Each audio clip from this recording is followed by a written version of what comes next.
Welcome to Back to the Bible. You're listening to A Time to be Renewed by Wiersbe. March 28th. What about competition?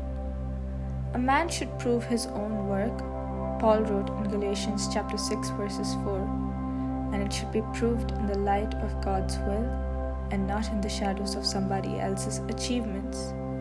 There is no place for competition in the work of God unless we are competing against sin and Satan.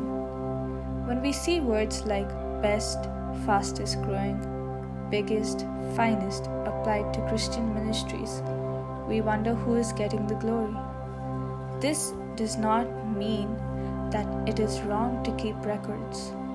Charles Haddon Spurgeon used to say, "Those who criticize statistics usually have none to report, but we must be careful that we are not making others look bad just to make ourselves look good, and we should be able to rejoice at the achievements and blessing of others just as if they were our own.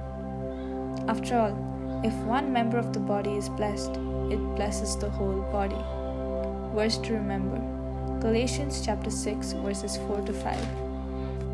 Each one should test his own actions. Then he can take pride in himself without comparing himself to somebody else, for each one should carry his own load.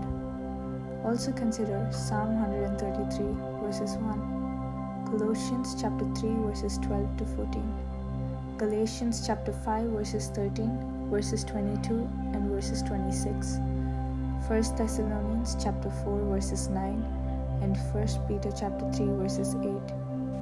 Think about competition in its various forms, as you see it in others, as you see it in yourself. Determine whether you are letting competition turn you into an unloving person. Ask God to help you do all things in a way that pleases Him. Amen. Back to the Bible, leading people into a dynamic relationship with God.